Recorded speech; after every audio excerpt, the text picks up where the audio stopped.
Okay.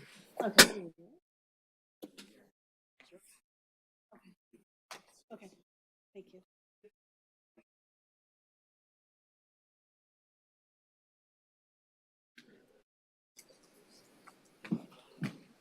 Okay. We are, I don't know why my screen is always the one that's not on. Okie dokie. I am going to call to order the December 9th, 2024 meeting of the Meridian Township Planning Commission. And we'll start with a roll call. Commissioner Rombach. Here. Commissioner Brooks. Present. Commissioner Scales. Present.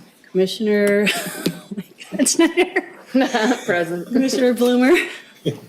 Present. Commissioner McConnell. Somewhere. And the chair is here. So we are all here. Thank you. Now is the time for public remarks on the agenda. We do also, just for those who are in the audience, there is a public hearing. So if you're here to speak to the public hearing on special use permit 24030, there will be an opportunity to speak then. Yeah, sure. Oh, you did not yet, no? Oh, hold on.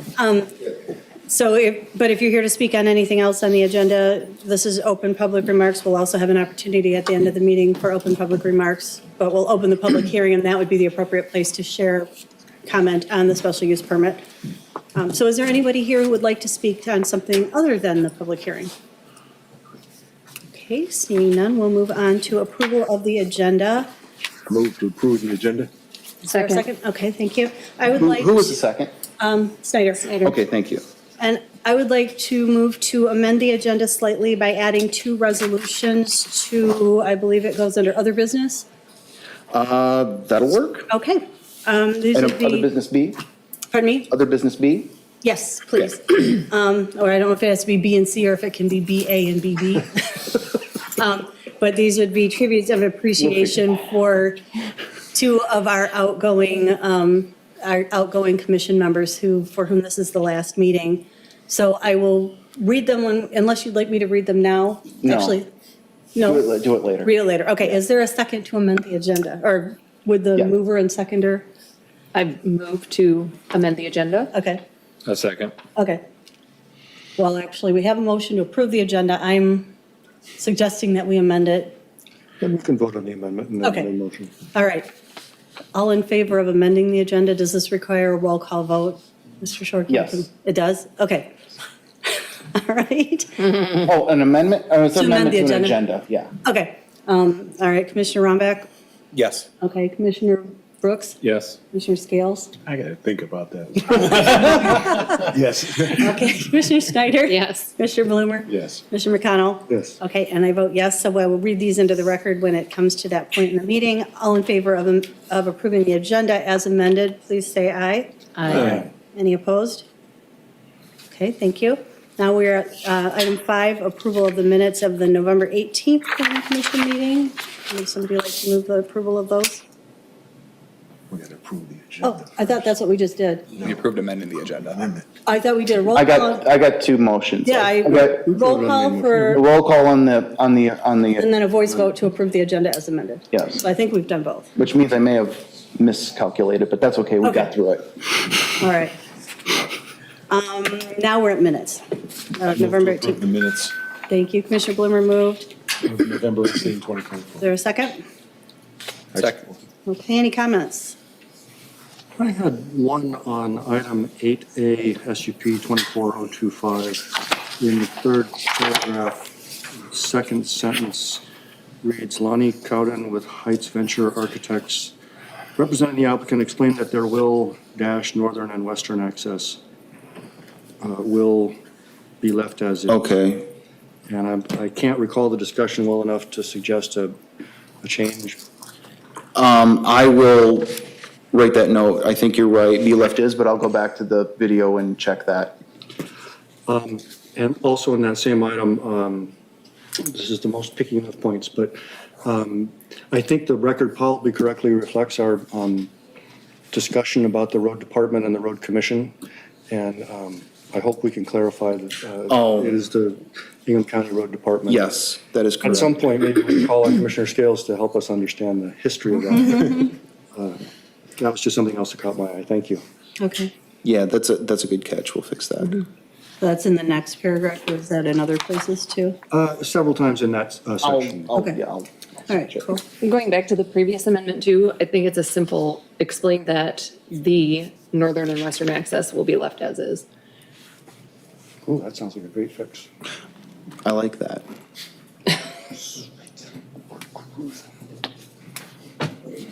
Okay. Any other comments, concerns, changes to the minutes of the November 18th meeting?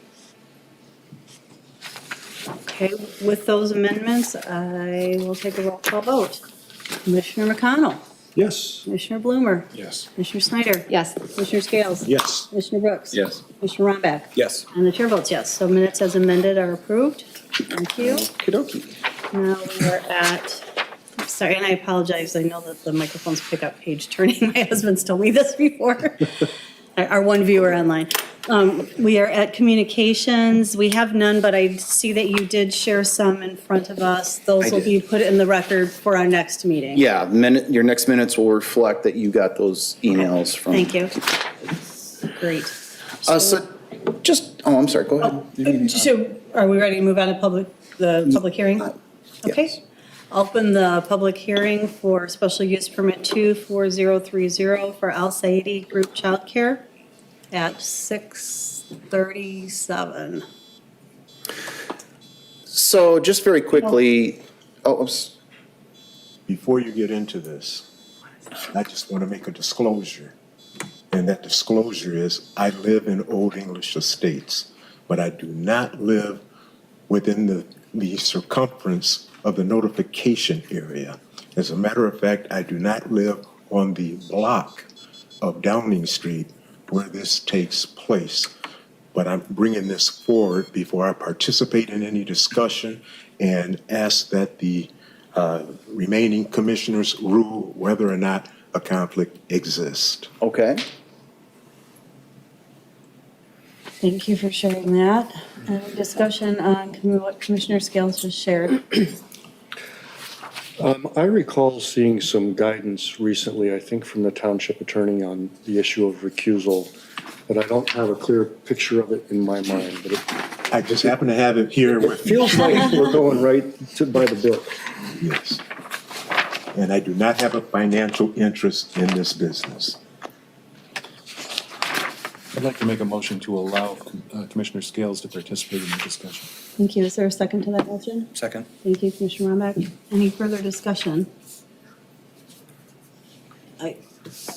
I will just very briefly say I support allowing the discussion. I think the conflict of interest, as I understood, I'm not an attorney, but as I understood what was shared with us previously, it really does deal with financial benefits to an individual for making a decision, and I don't think that there is an employment or a financial implication in this, so I'll be voting to support allowing participation, but I do appreciate you raising that concern. Okay, I think let's do a roll call vote just to be clear. Commissioner McConnell, Yes. Commissioner Bloomer, Yes. Commissioner Snyder, Yes. Commissioner Scales, you want to recuse yourself from voting on this? Okay. I have a conflict. Commissioner Brooks? Yes. Commissioner Ronback? Yes. And the chair votes yes. So we'll allow you to participate. Thank you very much for raising that before we start this. Okay, now we will continue with the public hearing. Okay, just a reminder of what we're doing here. This is a public hearing, so this is how this is going to run. Staff summary of the request, that's me, and I'll be speaking in a minute. Applicant gets a chance to speak after that. Questions, both of us. Public comment comes after that. The floor will be open. Anybody who has filled out one of those green forms will be be called up in order. You'll have 3 minutes per person to say your piece. Planning Commission closes the floor, they go back to discussion. One of the things that you're going to see is an informal vote that is not a binding vote. They call it a straw poll. The decision is not allowed by their bylaws tonight. The decision on this SUP will be January 13th, okay? Having said all of that, special use permit number 24030, Al Saidi, establish a group childcare home for up to 14 children at 1609 Downing Street. You'll recall the applicants were in front of you a couple of years ago. They got an SUP to do a similar group childcare home at 2149 Quarry Road, that's special use 22071. I did speak to the state today. There are no outstanding issues with that special use, with that group home. It's up to code and everything. Their reports are all good, so I just wanted to double check that. To be clear, and I've talked to the applicants about this, they can't have both. If this is approved, that one needs to close. Now, my understanding, that's their intention. I'll let them speak to that. But I do want to make it known that they can't have both. In accordance with the Child Care Organizations Act, the Department of Licensed Regulatory Affairs, I'll refer to that as Laura from now on, Child Care Licensing Division, they regulate child care facilities based on number of children. So 1 to 7 children is a family daycare home and not under the jurisdiction of any zoning ordinance in the township. Facilities greater than 7 with a maximum of 14 are defined by the state as group childcare homes and are subject to local zoning approval. The subject property is zoned RA. It is in the Old English Estates. This is Downing Street, this is Ty Hart Road, and then this is a multifamily complex to the south. It meets the requirements for the RA zone, and it is shown in the future land use map as suburban residential. So, from zoning and future land use perspective, this is in line. It's developed with a single family home. In your packet, there's a transfer affidavit. The applicants have taken possession of the home. Street has frontage on Downing Street.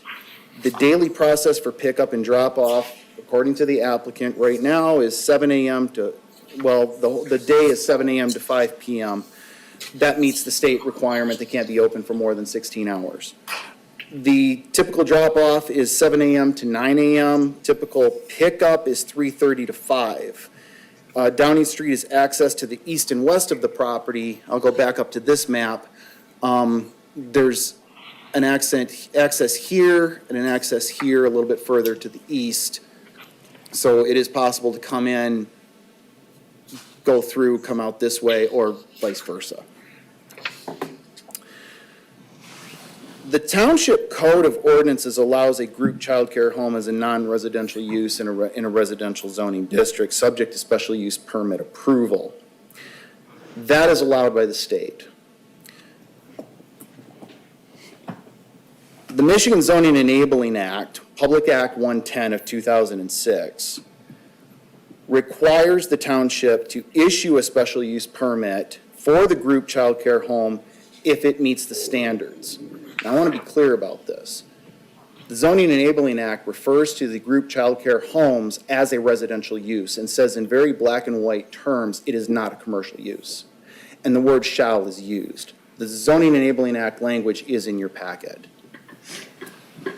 Looking at the conditions that they set, the big one that staff has is with number 2. Appropriate fencing for the safety of the children in the group child care home is determined by the local unit of government. The backyard is completely fenced in. It is a 4-foot cyclone fence. Staff strongly recommends that as a condition of approval, should you get there, that you require the installation of a 6-foot opaque fence surrounding the entire backyard. Phone calls, there were concerns about noise that would mitigate, not eliminate, I understand that, but certainly mitigate. From a safety standpoint, a 4-foot cyclone fence is a lot easier to climb over and into Ty Hart Road than a 6-foot opaque fence. And to be perfectly blunt, no one needs to drive by and look at the children playing in the backyard. Other than that, the other thing that I checked more than once just to make sure, the state does say that you can't have more than one of these within a 1,500-foot radius. Going through the database, none of the uses that the state lists are within 1,500 feet. What I will say is that if this gets approved, that will create a 1,500-foot bubble for the future, okay? As far as our township standards go, it is on the edge. We want to see them on the edge of a residential district. This is on the very edge of the single-family residential district, the RA district. It's about 358 feet from Tyhart Road via Haversham Drive. So not in a straight line, but if you do the drive and make the right turn, it is the second property east of that intersection. Increased traffic has been brought up as a concern by the residents. It's a maximum of 14 cars in a 2-hour period in the morning, 14 cars in a hour and a half period in the afternoon for pickup. Other than that, staff doesn't have any other issues. This conforms to zoning, zoning and future land use. So, and there's no outstanding enforcements on the property. Thank you.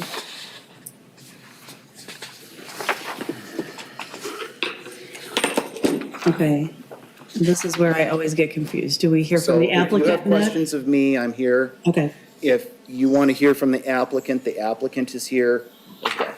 okay, Let's do the applicant. okay. I thought we did the public hearing first. We should do the applicant first. I think we hear from the applicant first so that the public can comment on what they've heard. And then. This is true. Okay. Yeah. So if anyone has questions for Mr. Shorkey, you can ask them now. Otherwise, I think it would be good to hear from the applicant now. And then we can ask questions of Mr. Shorkey or the applicant. And then, those would just be sort of clarifying questions for what we've heard. And then we'll go to public comment where anyone who's here to speak. A question for Mr. Shorkey? Go ahead. Mr. Brooks? Mr. Shorkey, thank you. If we approve an SUP like this and they say something in the written statements like the hours are from 7 a.m. to 5 p.m., can they change something like that later on, I'm assuming? Stated, everything that comes with the application is part of the application. If they change the hours, I would call that a minor amendment and run them through a minor amendment process. But Okay. yes, I would. Yes, that would be an amendment. Okay, all right. And then the But 15, in no case can they go over 16 hours total. right, yeah, but 7 to Okay. 5 is like, Okay. I don't remember, that's like, how many hours is that? 14? Or no, 10. 10, sorry. Then the 1,500-foot bubble that you talked about, does that, is that only within residential space, or is that also from a commercial perspective? This is talking about family daycare, group home daycare. This is talking about residential uses. Okay, So this does not preclude a commercial daycare facility going on Marsh Road. okay, all right.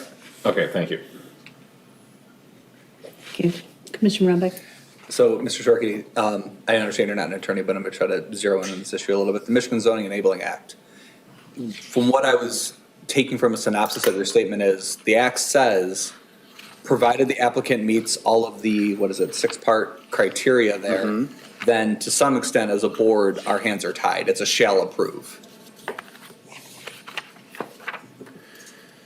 Paragraph, so the section 125.32, let me bring it up. That'd be, yeah.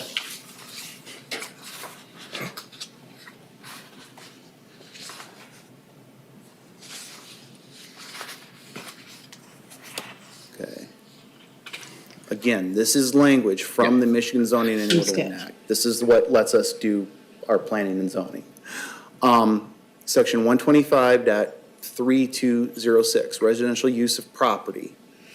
Paragraph 4, for a county or township, a group child care home shall be issued a special use permit, blah, blah, or other special similar permit if the group child care home meets all of the following standards.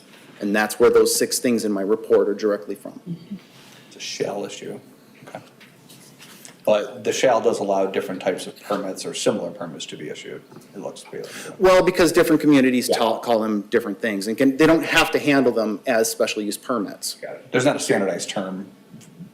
Well, there's not a standardized Municipality to necessarily municipality. process. Okay, We treat them as special use permits. okay, thank you. Can you continue to scroll down? I can. Tell me when to stop, Right there. okay?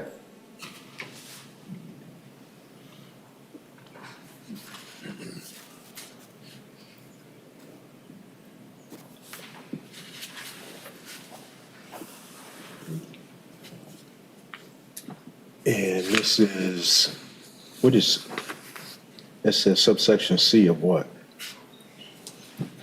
Where it says Number may. 4. You got 1, 2, 3, 4, and then below that'll be 5 and 6. Okay. So continue to scroll, please. Okay? So B, C, D, E, F, those are the conditions, and then there's subsection 5.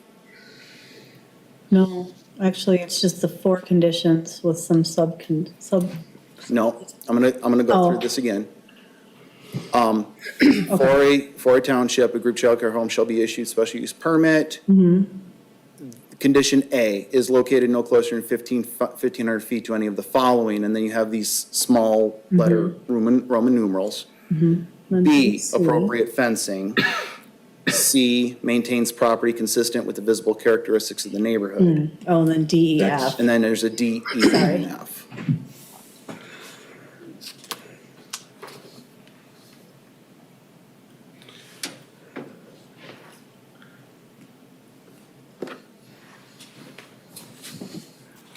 Could I throw another one? Another question? Yeah. Yes. Have you had an opportunity to observe the area and whether the sort of fencing that you're describing? Oh, yeah, I was there this morning. With It the is character 4 of feet. the opaque, taller fencing is consistent with the character of the neighborhood? So, we don't have a fence permit in Meridian Township. We got this. And if they were to call and say, can I put a fence in my yard, and I would say yes. And they would say, what can I do? And I'd say, you can put a 6-foot fence of any material up to the property line. It's on here. Doesn't really answer your question. Is that common in that neighborhood? I don't know for that neighborhood. I take that call multiple times a week.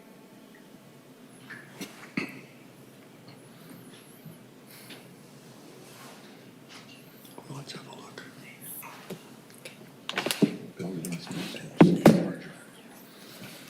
Any other questions? You look like you're, Commissioner Rowley? This may not be from Mr. Shorty, but does anybody know if they have an HOA? In that particular? I suspect so. Okay.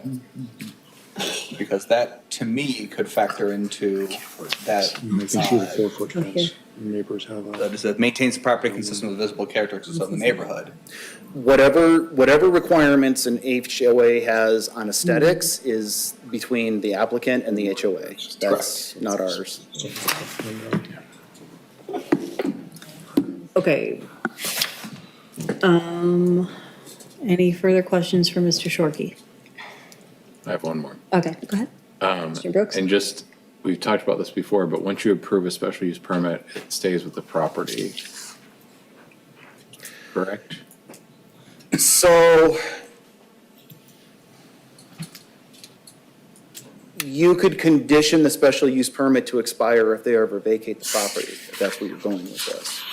Because see, it's a chicken and egg. The state won't approve the license until the SUP is in place, but the SUP isn't good if the license isn't there. I talked to the state today, we gotta go first. Okay. If you want to condition it and say if the license ever violates, we do this with our marijuana applications. If the license ever becomes invalid for any reason, then the SUP becomes null and void. That's a good condition, actually. Okay. Commissioner Bloomer? Mr.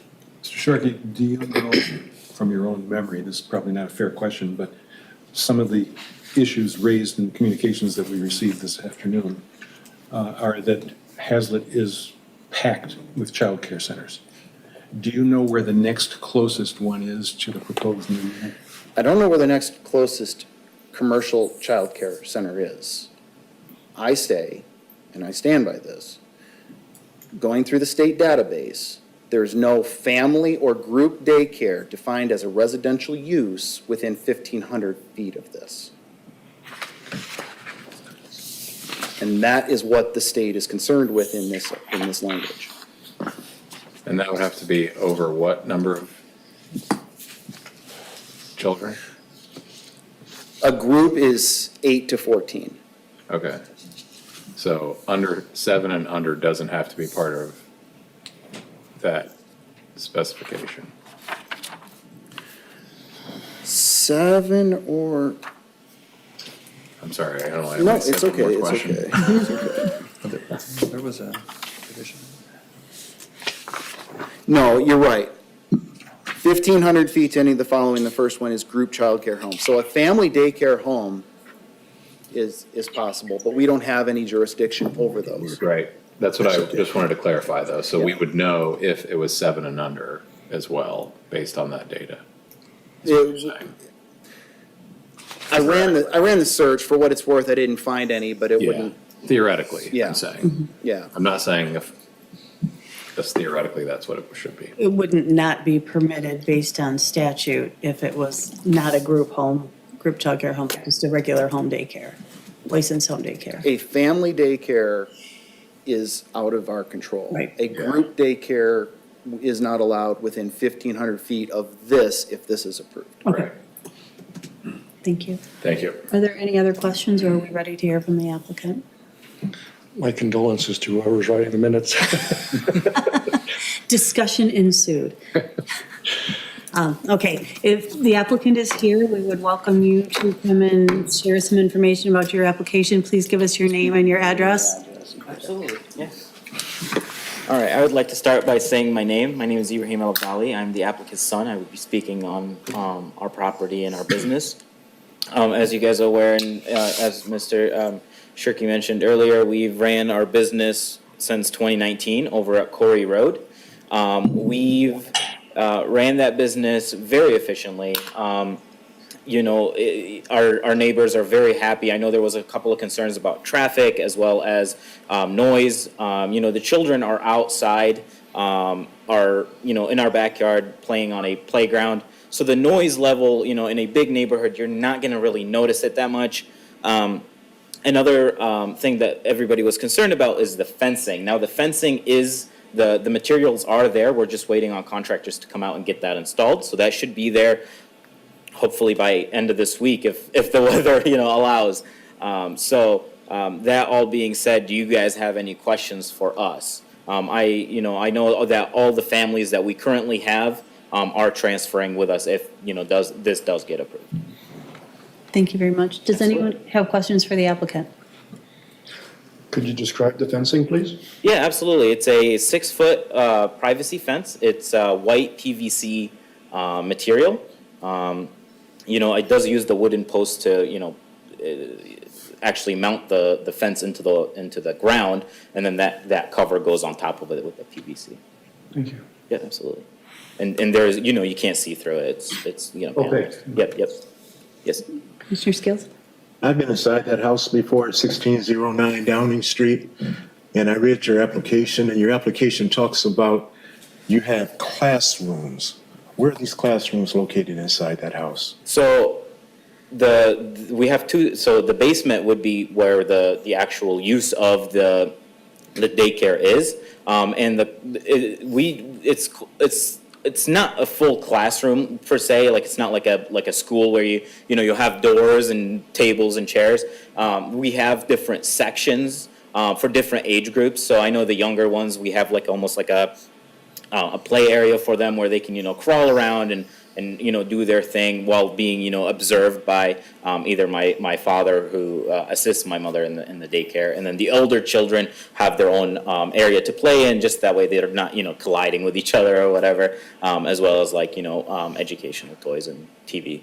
So how many egress windows do you have in the basement? So currently we got one installed. The other one is being installed as we speak. So there will be 2 egress windows in that basement, And how, on either end, so. So if you look at the basement as a big rectangle, on each end of the rectangle, there is an egress window. and how far off the ground are these access windows? I don't know that number for sure, but it does meet the state's requirement for the daycare approval. So I'm not exactly sure what the exact height limit is. Well, is it too high for a child to reach it? I believe it's 4 feet, so, I mean, I'm not really sure if it is or not, but if whatever meets the state requirement. How does a child access a 4-foot window from the ground? That is a great question. That would be a question for the state. Okay. Are those classrooms separated? I mean, it's a wide open thing. I mean, the only thing that would separate them is maybe a baby gate. And how many baby gates do you have separating the classrooms? Currently, we don't have a plan for that, as far as how many we're gonna put up, depending on how many, because, the children are different age groups so like right now, we currently have 2 toddlers. So that would be a one fence, one baby gate to separate them, so. Okay, thank you. Yeah, absolutely. Any other questions? Any other questions for the applicant? What are the age ranges of the children that you handle? I believe right now we have, between, I think the oldest, child we have is about 4 years old. And then they range between, I believe, 12 months and up. Thank you. Yep. Go ahead, Commissioner. Could you say something about parking? Yeah, so most of the children that we have currently in the daycare, so we have two sets of brothers and siblings. So they come in one car. And then they obviously leave in one car. Most of the time, what we have is the scheduling for pickup and drop off is kind of adjacent. So the way we have it set up right now on Corey is one person would be leaving and then the other one pulls in. We still have, at all times an extra parking spot on the driveway on the left-hand side open in case a family does need to come in and drop off their children. Most of the drop-off maximum time is about like maybe 2 or 3 minutes before the parent is in and out of there. I mean, we're, as you guys know, you guys are probably our parents or we're parents at some point. You're coming in the morning, you want to drop off your kid and off to work, and same thing when you pick them up, right? You're coming home, from work, you just want to pick up your child and off you go. My son, leave him there. So the most conversation we have is, hey, the child is good, this happened, and then off they go. Any other questions? Are there employees of the facility besides the residents of the? No, ma'am. the home? Okay. No, ma'am. Yep. Any other questions? Are we ready to move to public comment? All right, thank you. Absolutely, thank you. Okay, and I have a number of green sheets here for people who wish to speak, so I'll read your name, I'll say who's on deck afterwards. When you come up, you have 3 minutes to speak. You'll see the lights on the timer. It is 3 minutes, right? One gentleman who requested to go first Yeah, because of another it's commitment. too late though, Oh, because that person's probably gone, the meeting they needed to Oh. attend. Just ask. Sure, He was here. well, this person. and he is our first person, so if we hurry up and he's still here, we're doing well. So first on deck, our first person to speak is Jeff Kestner, and then followed by Heidi Doherty. Mr. Kestner, he had to leave? Yeah, I know you just let Heidi go ahead. He gave me a statement to read, but I have a feeling she's going to sum up what is in his letter. Sure. If that's okay with you, I'll put this here and then I can call on you either after Heidi or at whatever point to do that. So again, 3 minutes. Please don't call any names or anything like that. Be civil, and we are ready to hear from you. Please give us your name and your address as you go. Okay, sure. Heidi Doherty. I'm at 1593 Downing Street in Hazlet there. I am a 25-year homeowner and resident of Old English Estates. I'm not happy about the people 300 feet from the special use permit request were informed because it's going to affect the entire neighborhood because there's only 2 exits. Okay, so, and by the way, 300 feet, I'm still going to hear the noise when I'm 2 houses down. It has nothing to do with the rest of the neighborhood. The neighbors right directly will hear it. I object strongly and loudly for the operation of a group child care home at 1609 Downing Street. This is an unrealistic commercial business daycare request that needs to go move to commercial properties. Never, ever put this in an established, quiet residential setting, unfair for the actual residents. So quiet, we don't even have traffic controls or street lights at Haversham or Times off of Downing. Adding 14-plus cars on the drop-off and 14-plus on the increase to pick them up is going to add 500%, a change of traffic flow of 500% to that one block of Downing Street and to both exits. That's 500% increase. All year long, 5 days a week. Downing is only 3 cars wide, so traffic will be impeded severely. There's no traffic lights in our small neighborhood. 7 a.m. this morning, it was total darkness, lack of security for all these unknown customers, one house, all these strangers invading our well-established neighborhood. Again, we have no street lights in Old English, none whatsoever. The amount of garbage this place will generate with 14 children in Granger only comes once a week. Ingham County Road Commission, who removes our snow plows are rarely seen in the last 5 years. And now we add 30 cars to one hilly block and 2 exits, only exits out of the hood. How many employees is the Meridian Township and Ingham County Road Commission down? But yet we still plan to fill these positions the way they go and redo our neighborhoods this way. A major negative impact on my property value, lack of people wanting to purchase my house with a commercial business 2 doors down with 14 kids in the backyard. To me, the turnaround added to what is, as of today, a quiet, well-established, quiet neighborhood with no traffic. The reason I stayed, the reason I purchased my home. Here with a 55-mile-an-hour tie heart in the backyard, I think the fence needs to be 12 foot tall for the ones that live within the 300 feet, so we don't have to hear the kids in the backyard. Please do not let this nightmare happen to our quiet neighborhood. 30 strangers invading my home, my space. I'm scared of what this is bringing, and I'm scared for my safety and security and home values. It will change the complete character of our quiet neighborhood for the worst forever, all of one house. And again, these people haven't even spent one night in the neighborhood. And Thank you. They plan on making a financial living off of it. Thank you for your comments. Next up, do you want to speak on behalf of Mr. Kestner, or should I? If you've got something in writing, we can enter that into the. Okay, or we can take that in writing if you'd like to. No, if you want to speak, we can have you. Yeah, that's okay, because there was only one additional. Okay, all right, great. Then next I have Phil Monco, and if I mispronounced your name, please share it when you come up. And then after that is Leah Arendt.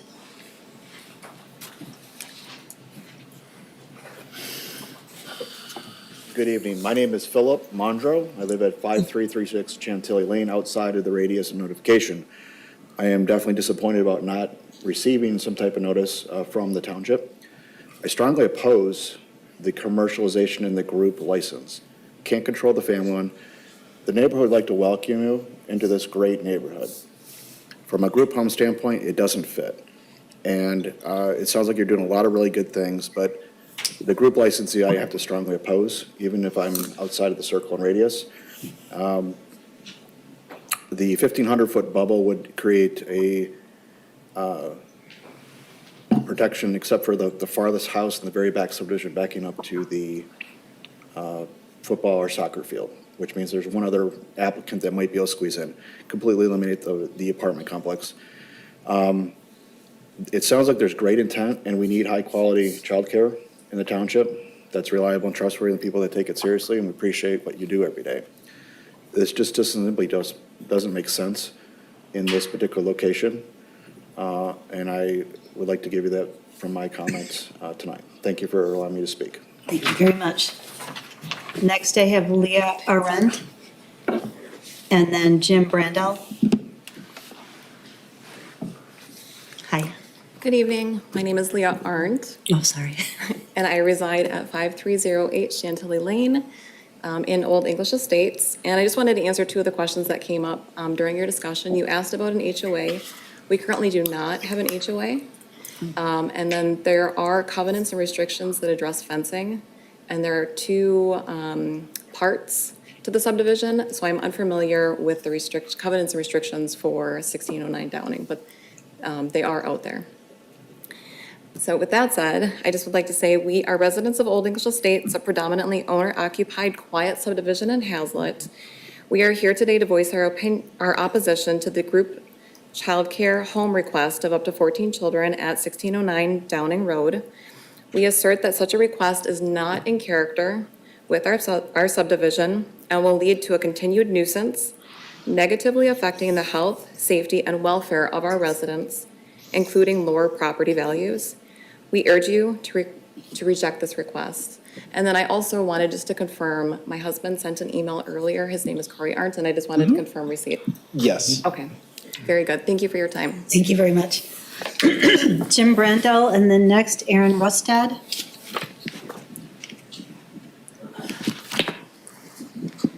Good evening. My name is Jim Brandel. I'm a 22-year resident. I live at 1504 Piccadilly. I'm in the way back of the subdivision. So I want to take it, Commissioner Scales is the only one that lives in our subdivision. The rest of you do not. So that's how I understood it.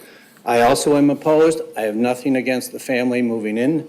It's the use of the permit. Now, there's some confusion because I've heard different rumors that this is a renewal license of their quarry home, or is this a new SUP? Does that make, if it is one or the other, can somebody clarify it, and does the distinction make a difference? We don't respond to public comment, but we'll talk about that Okay. when we're The other done with question public comment. I Thank you. didn't want to ask, how many do you have now of children? Well, April asked the question. We'll get that. Yeah, I Okay, can't 'cause give. nobody asked it. This is you sharing your opinions, Okay. so. I want to reiterate that we have about 100 homes in the subdivision with an average value, I'm sure, of $300,000. That puts the subdivision worth over $30 million. I've also heard of a nuisance clause. If there is such a thing as a nuisance clause, I wonder if that makes an impact. With these 100 houses, I can guarantee there's at least 2 cars. I know Heidi spoke that there's little traffic, but there are at least 2 cars in every home. Some houses have 5. You've got over 200 cars a day that are in that subdivision. I see them parked on the street at night, not always in the driveway. I want to also share, recently my mother-in-law, we called 911 for an emergency call about 7 a.m. If that street is blocked because an ambulance is trying to get through, that's a big concern. So there's a public safety issue. I wonder too, is there tax consequences when you run a child care home? Does that help or hurt? Are there additional taxes put on that family or that home? I don't know. Again, we don't have the streetlights. I am too perturbed that the only people that get a notice with these 100 owners in here, that you only are required to give it to homes, I'm told, with about 300 feet of the house. This crowd might be a lot larger, and I feel like, could you take the effort when you have something like this, rather than us having to share it with neighbors and friends? I think it would be fair for the value of these homes and the taxes that we pay, everyone in the subdivision should have been given a notice. The other thing I want you to pay attention to is where that house is on Downing. When you come in Haversham and you turn right on Downing, it's the second house. So if cars back up, they're gonna back up right onto Haversham and past the first house. So it's not in an ideal location if you're gonna have 30 cars a day coming in and out of there. And the other thing is, if you've ever taken a kid or kids out of a child care seat and put them back in and buckle them down, it's not a 1 or 2 minute plan. Thank you. Thank you very much. Okay, next we have Aaron Rustad. Where'd you go? Yeah, my name is Aaron Rustad. I live at 5302 Thames Drive, and I am too disappointed that I didn't get a notification about this business. You called it a business, and I'm surprised we could even have a business in our neighborhood based on all the regulations we have. I can't even have grass growing on my sidewalk without a letter from the township. But I do oppose. I would like clarification on item 6 about parking. I couldn't read it. I don't think the TVs are very big, but I would love to hear about parking. And it said something about accommodating so many parking spots off-road into the driveway. I know we can only hold a couple cars in our driveway. I would not want to see them down that road for the neighbor's sake.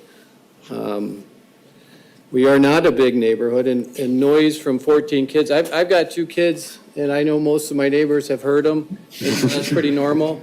But 14 kids, that's way too much for our small neighborhood. We enjoy a nice, quiet neighborhood, and we want to keep it that way, and unbelievably disappointed with this proposal for an SUP.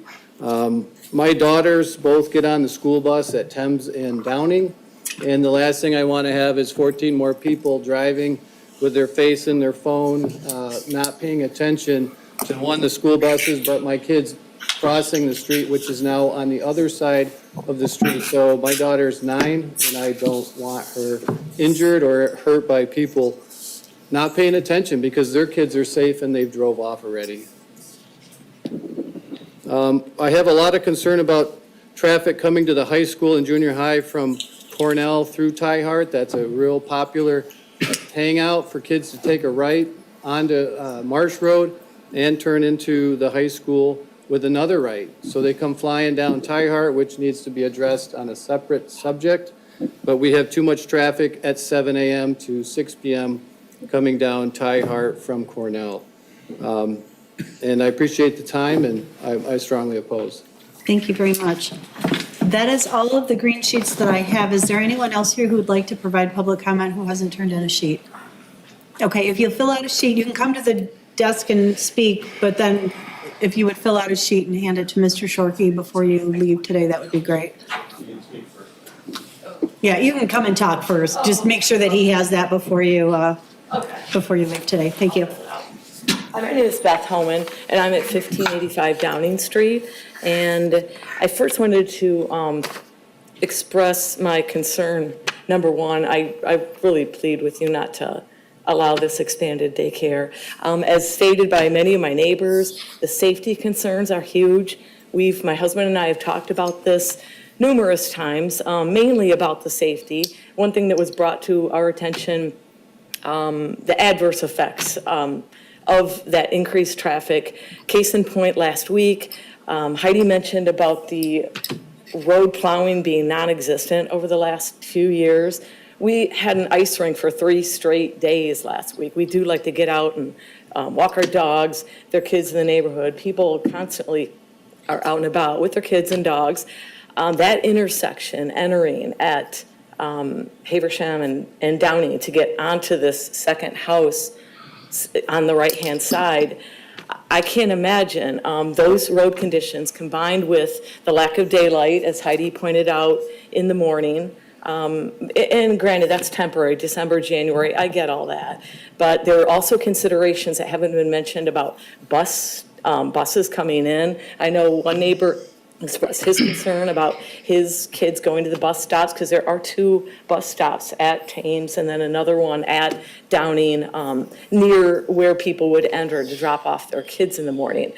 Another subject that is a time for another meeting is the rental that is approved right next door to this proposed increased daycare. Constantly has a minimum of 2 vehicles every night parked on the street, right next door. One of them unlicensed. That's, again, time for another meeting. I was going to say, that's kind of deviating from what our public hearing is on today, so if you could stick to the topic. The car is parked there permanently, and when you're talking about people entering on both sides of Downing Street, it makes it that much more of a nightmare with cars coming in and out. So I just wanted to speak my piece. I appreciate daycare businesses, but at the same time, this is a neighborhood setting, and it just increases the general traffic flow on our street. So just wanted to state my opinion, and I wanted to point out Jeff, who had to leave, on the bottom of his note, was also requesting a new public hearing because we did not all receive a notice in our subdivision, mainly just a few houses. So he just felt that that was important to convey to you that, as all of us have said, we would appreciate the whole entire neighborhood knowing about this. That's all. Thank you very much. Is there anyone else who would like to give public comment who hasn't? Okay. Okay, I'm going to close the public hearing at 7:20. And then, Mr. Shorkey, because this has come up in several of the comments, I know we've talked about this when we've had other public hearings about the state law requirements for notification and how the township follows those. If you could provide that clarification, I think that'd be helpful, because I don't want there to be confusion that there is Sure. favoritism going on. This Sure. is what we do because we follow state law. The state requires a 300, when I'm doing my notices, that I go 1,500 feet, or excuse me, that's a different, 300 feet out from the border of that. So I use the GIS, I come up with that, I've got that documented in the folder every time I do this. 300 feet is the legal notification distance that comes from the state of Michigan and in the Michigan Zoning Enabling Act. And that's what we follow in the township, have followed for as long as it's been the requirement. And That is that's mirrored what in the other township local ordinances, yes. units of government and, okay. And to deviate from that in certain circumstances could be Is to pursued. open yourself up to, no, we do not deviate from that. Thank you. Anybody, go ahead, Commissioner Robick. So theoretically, if one were to challenge the notice provision, is this board the correct venue to challenge the idea that you did not hit the appropriate number of people under the statute?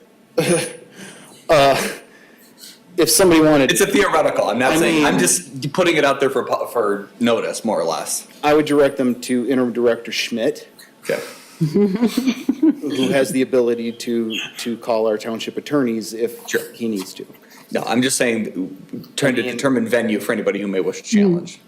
Yeah, this is not where we would change that. Correct, yeah. Well, and the changing is what I think you were No, asking I'm about. asking You about were the asking if somebody felt like we had not even complied with the minimum requirement, that would go to.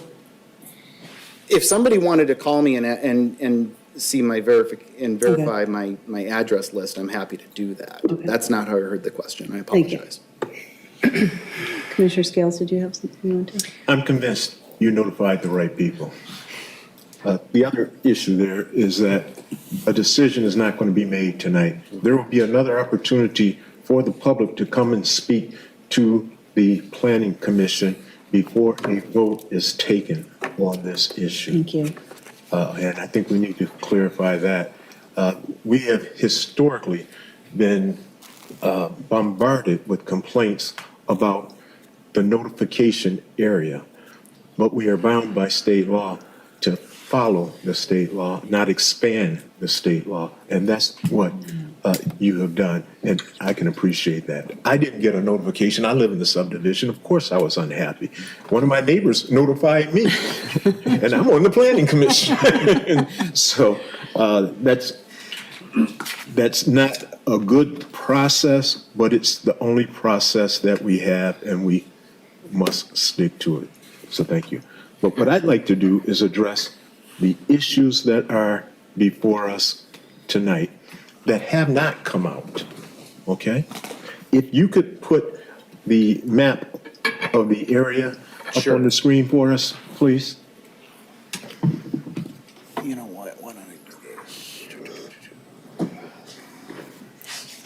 this? I have a question for the chair. We don't take questions from the audience now.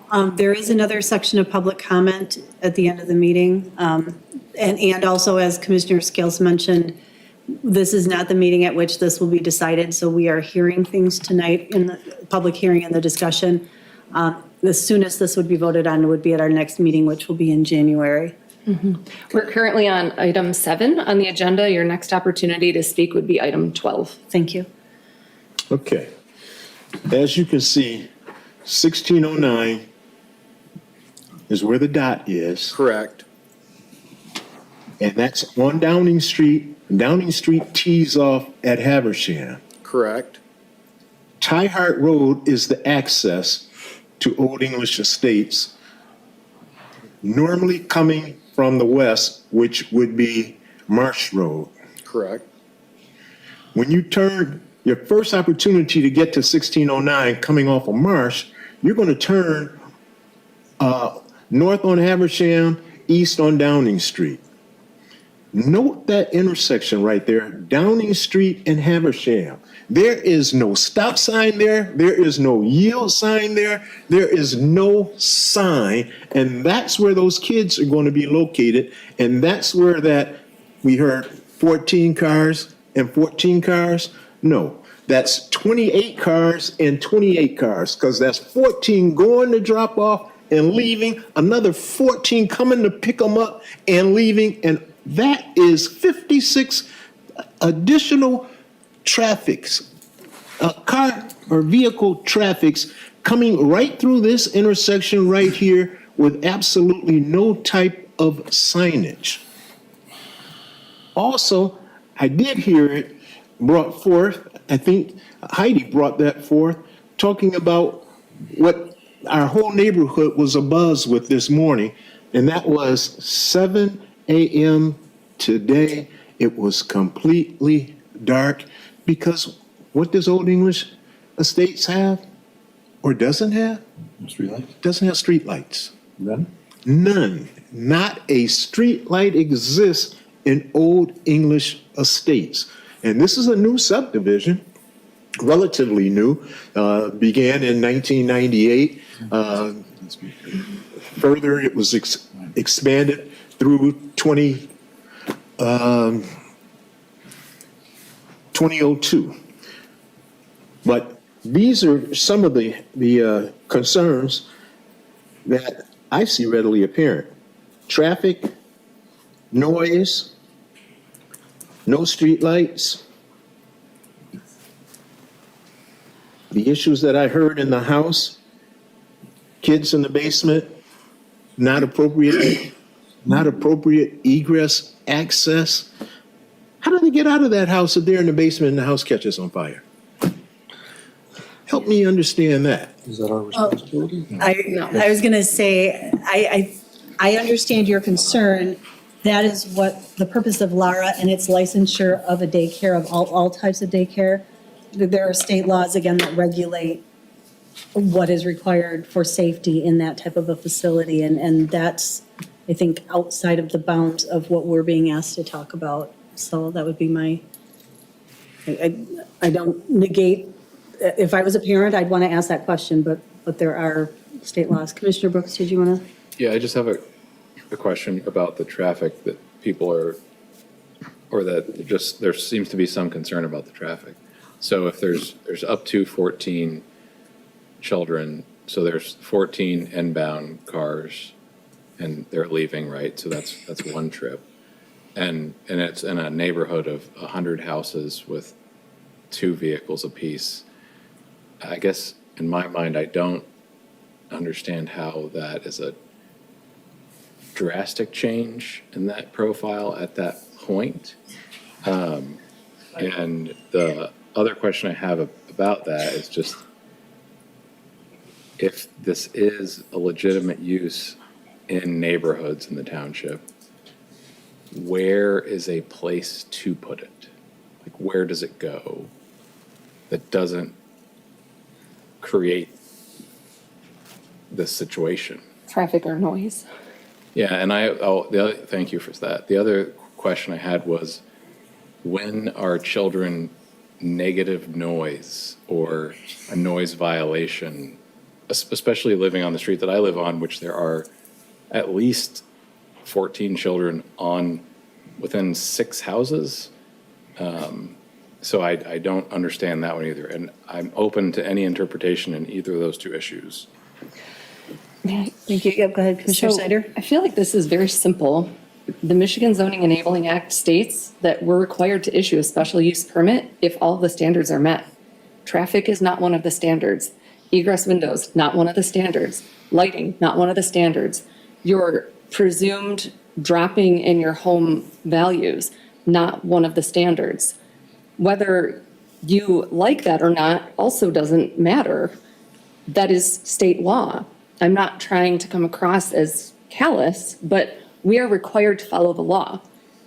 So if we were voting tonight, my vote would be yes, so long as the fence were constructed, because that is the only standard that we haven't seen be met yet, but it is going to be.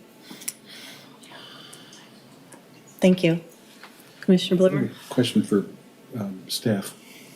The petitioners ran an operation that this board approved in 2019 in another. 2022.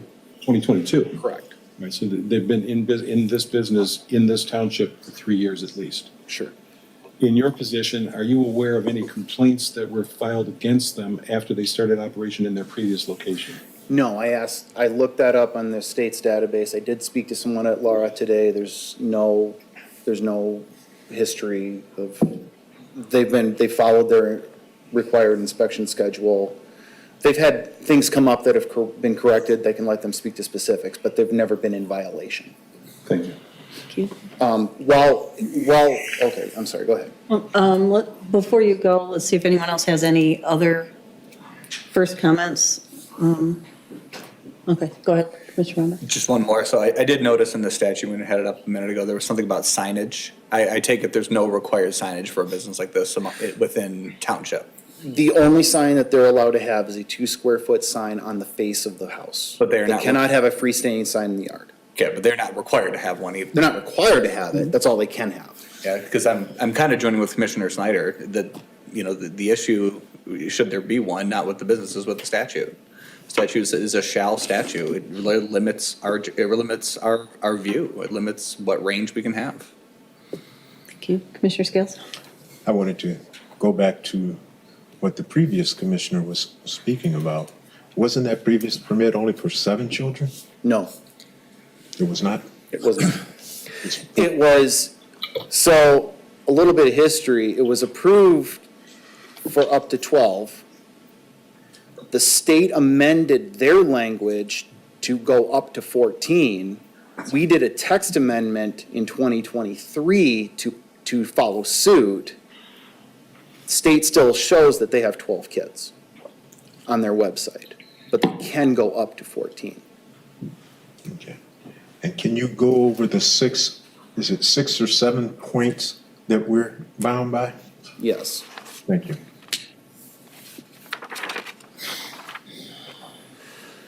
First one is that the group child care home is located no closer than 1,500 feet as measured along a public street to another licensed group child care home, an adult foster care home, or large group home, facility offering substance abuse treatment and rehabilitation to service 7 or more people, a community correction center, a halfway home, resident home, or other similar facility. I find no record of that. I checked it after the application came in, and I checked late last week, just in case something came up. Number 2, has appropriate fencing for the safety of the children in the group child care home is determined by the local government. That's where staff strongly recommends 6-foot opaque fence. 3, maintains the property consistent with the visible characteristics of the neighborhood. They're not allowed signage, they're not allowed banners, anything like that. The only thing they are allowed is a 2 square foot sign on the face of the wall, on the face of the house. The fence is what anybody in that neighborhood is allowed to build. We don't, that's just our ordinance. Does not exceed 16 hours of operation in a 24-hour period. Local unit of government may limit but not prohibit the operation between the hours of 10 p.m. and 6 a.m. They meet that. There's 7 a.m. to 5 p.m. Regulations governing signs used by group child care home to identify itself, and like I've explained that to you, meets regulations, if any, requiring group child care home operator provide off-street parking accommodations his or her employees. Okay, number 1, they don't have any employees. Number 2, we don't have group child care home in our off-street parking ordinance. It is a residential standard. Having said that, if you'll indulge me for a moment.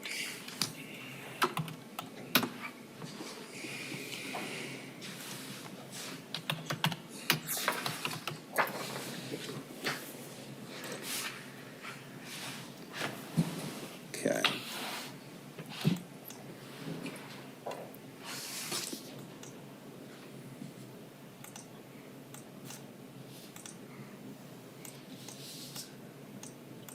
Let's see, make sure I'm looking at the right driveway. 1, 2, That's the correct answer. Zoom in on the. 2-car garage. 2-car driveway. That's actually a big house. Parking is allowed on both sides of Downing Street. No sign on that street.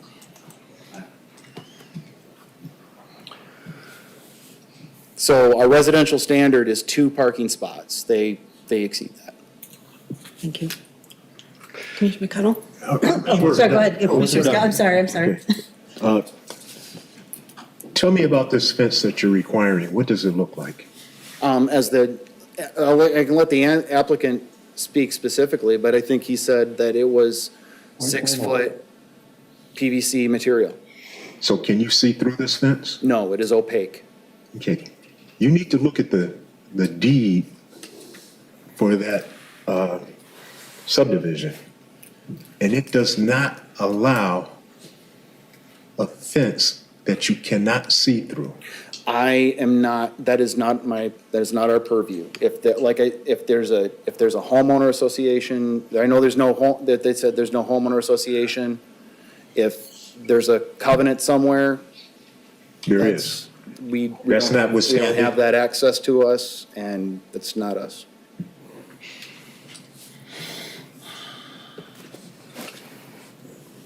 Commissioner McConnell? Sure. We heard about off-site parking in the event that the proposed facility would require it. And some of the comments we heard were about the number of cars already parked on the street. Can you explain if the township has any ordinance regulating the use of public street for parking private vehicles? Parking's allowed on both sides of the street. All hours, all year? The only thing that's in the ordinance is that it says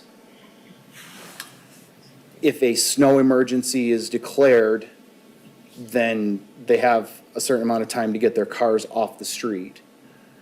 There's no other, now, the issue of the untagged car is a whole different issue. That is on the radar of our enforcement officer.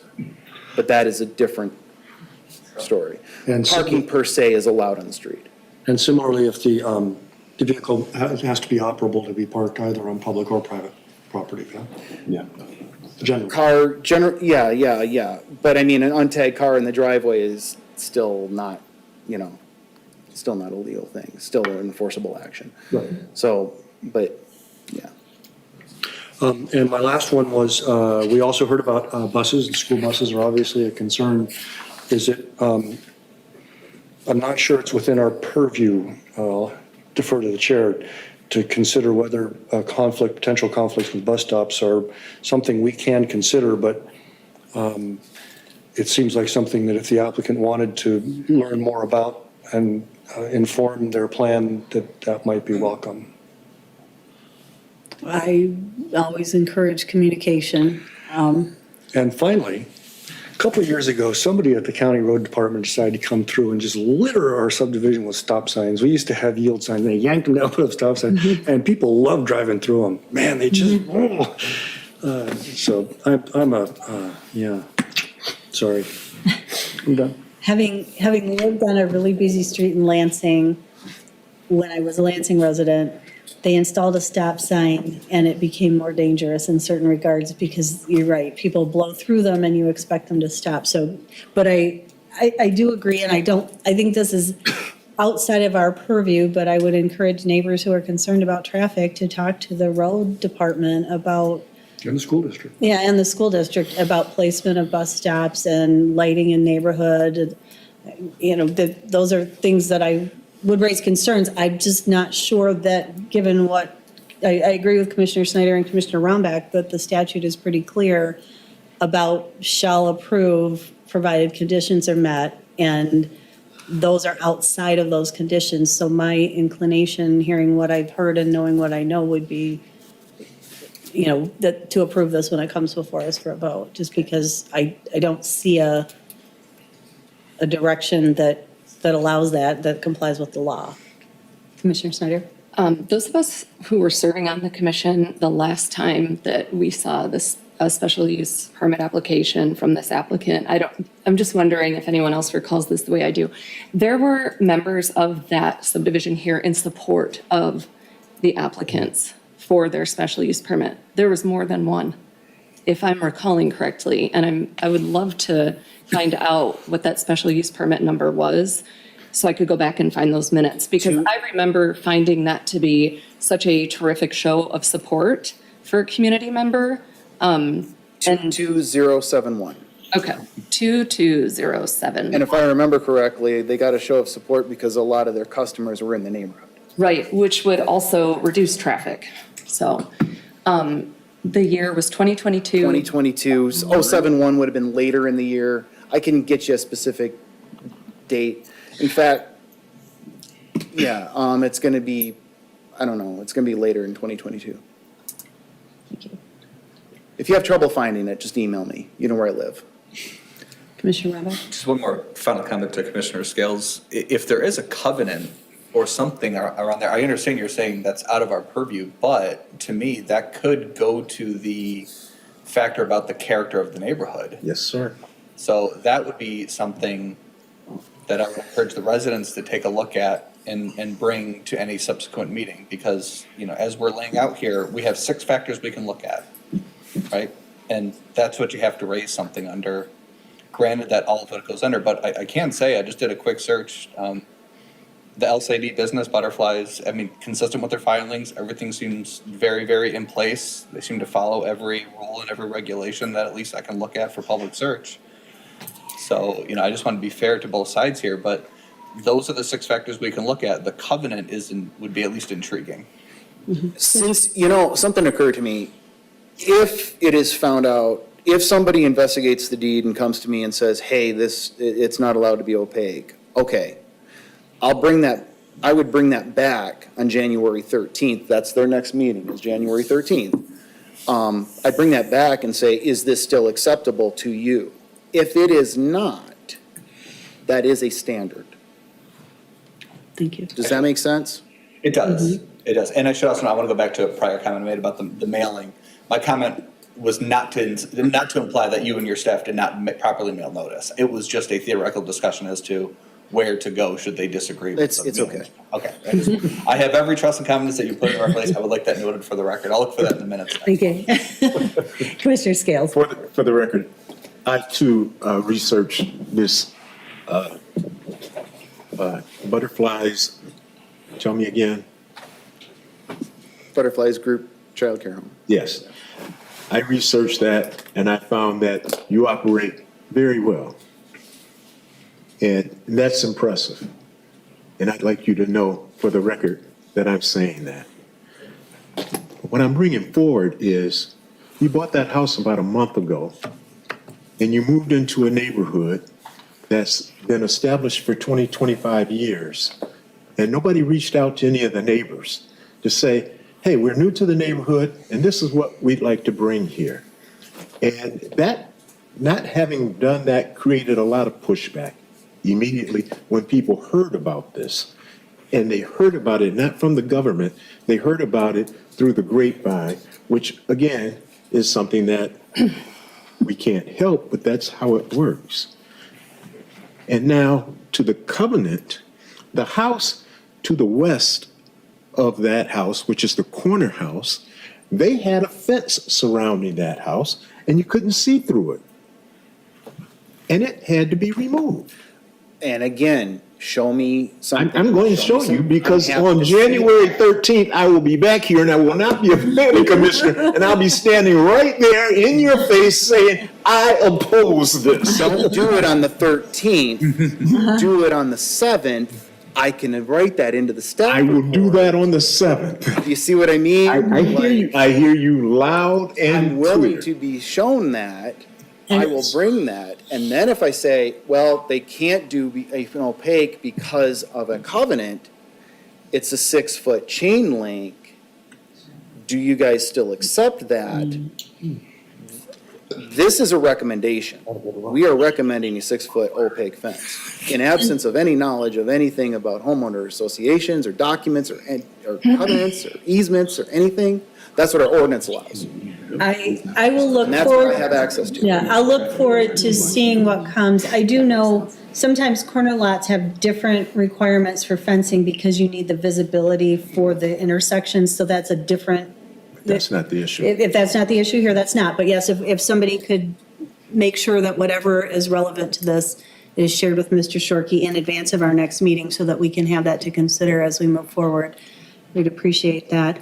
And then just as someone who works there is a statewide shortage of childcare, and I agree that it is always a good thing to be neighborly. Everything that comes before us, when there is any sort of difference of opinion of I want this, we don't want this, I encourage people to talk. It can never hurt to have conversations, because sometimes the mitigation and sometimes getting to know one another. I'm concerned about the noise. Well, here's what we'll do, or here's how this is addressed. Conversation is always good, so I encourage that if that's something that people would be open to, but I encourage everybody to be open to that and don't go in with preconceived opinions that don't allow you to have that conversation and dialogue.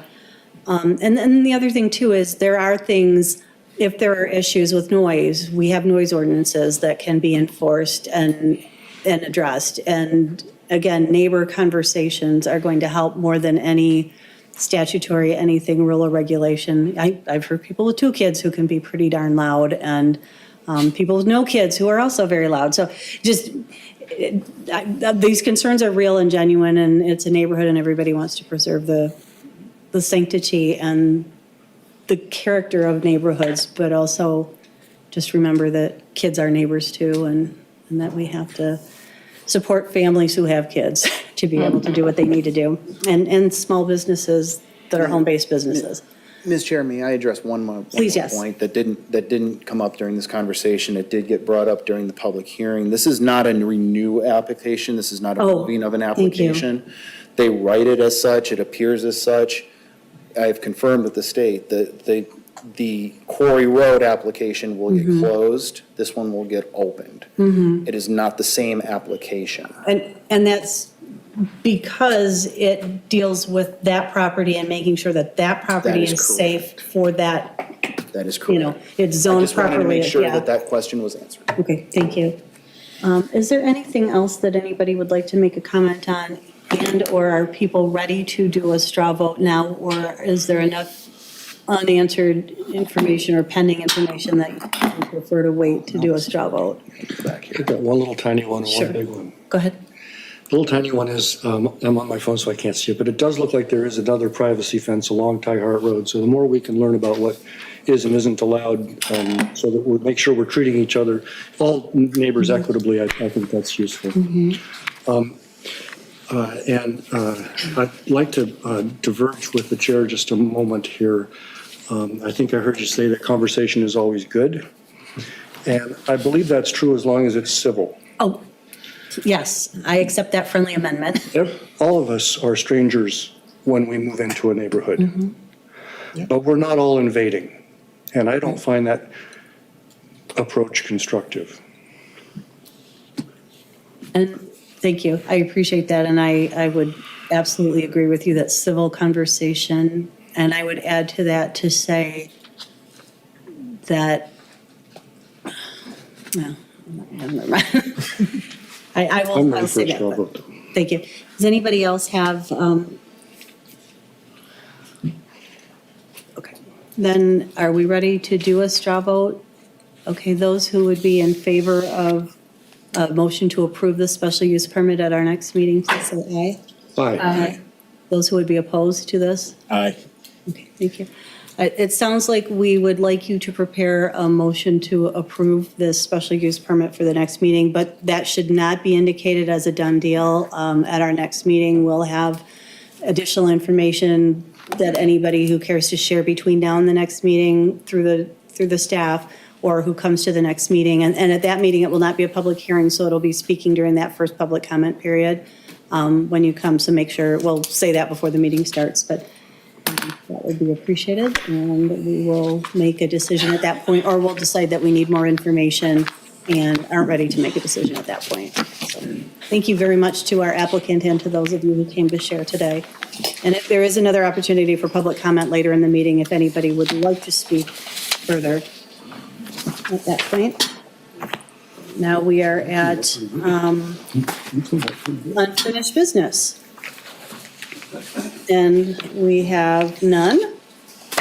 And then we move to other business, off-street parking discussion. Off-street parking discussion.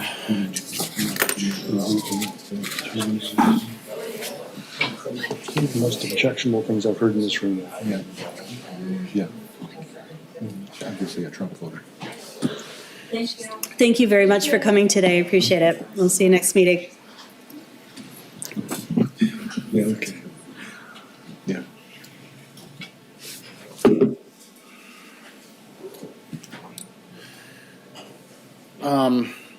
You did not scare Mira away. She's on Michigan State's schedule, and as I understand it, is on her way to India right now for a month, so. I have to bring this to you. As you know, we've been working behind the scenes on off-street parking regulations for a while. Last meeting, we brought some information to you. You asked us some questions. So one of the things you asked us to look at was other communities. City of Howell has a reduced parking standard that came up in conversation. Specifically, their central business district is exempt from minimum parking standard. Residential districts are not exempt if there happen to be any residences in their residential districts in their CBD. They did that after some public outreach and some comments from the public about parking. City of Ann Arbor passed a no minimum parking requirement for all uses, stating specifically that'll lead to land being used more efficiently. They've identified that housing is difficult, and they hope to develop more places for residential uses by not having parking minimum standards. They're also hoping to reduce number of vehicles or roads. You can see all that. City of Kalamazoo removed the minimum parking standards throughout the city. They do exempt off-campus student housing from that, and state federally funded establishments, but that's going to kind of have their own rules a lot of times anyway.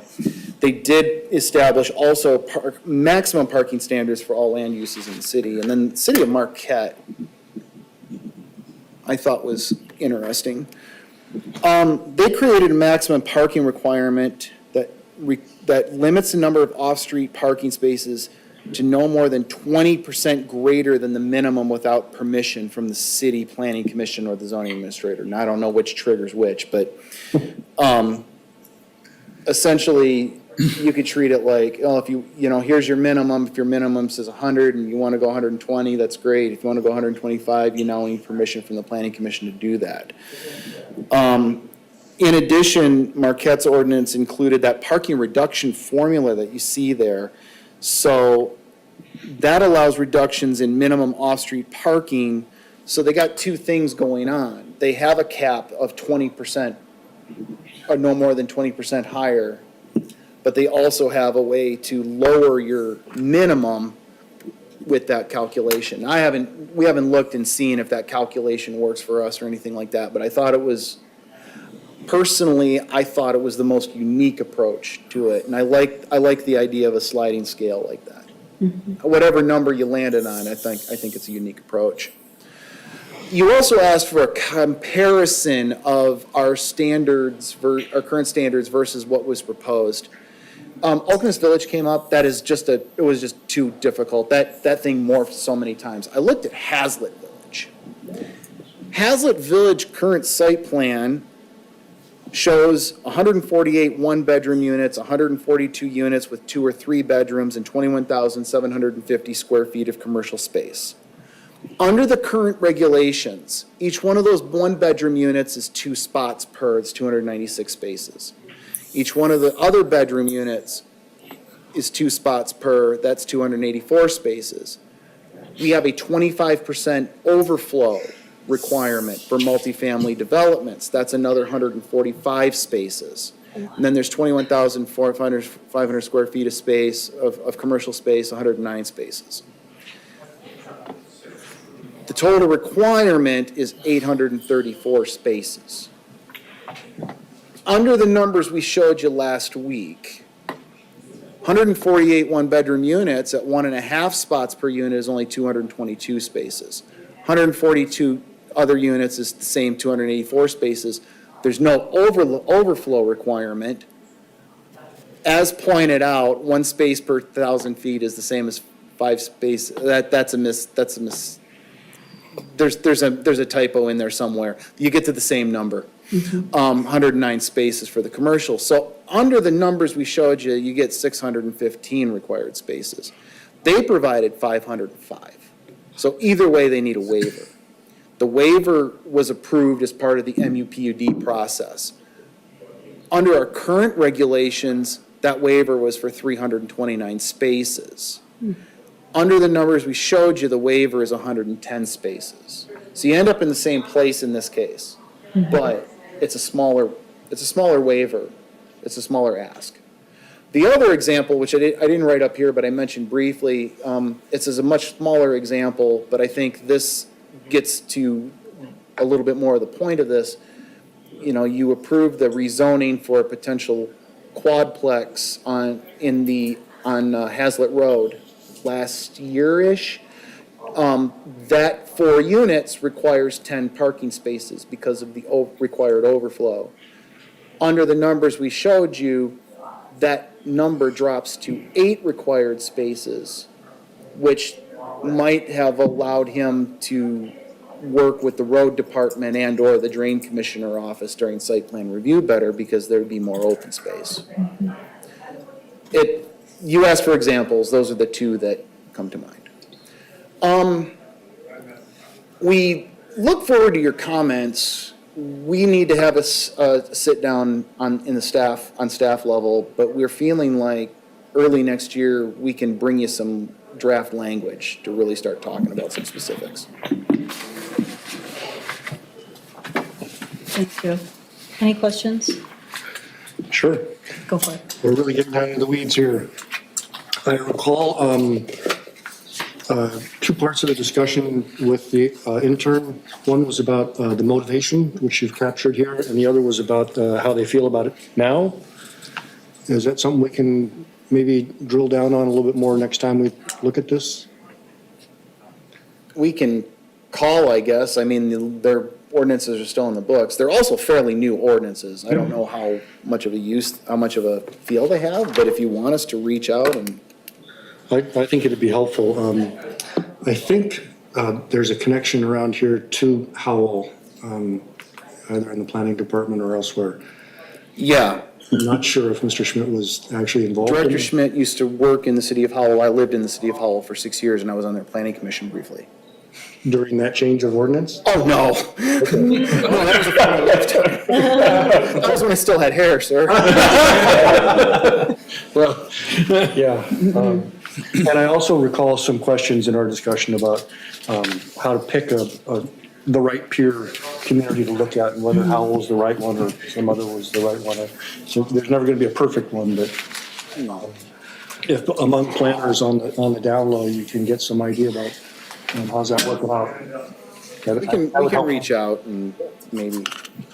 I think Marquette would be interested to hear from your colleague or similar from there too. It seems like they put a lot of thought into it. It does. When you start putting like math and ratios in there, that's when you kind of go, all right, there was something you were intentionally trying to tackle, and you attached math to it to either give yourself more or less discretion, right?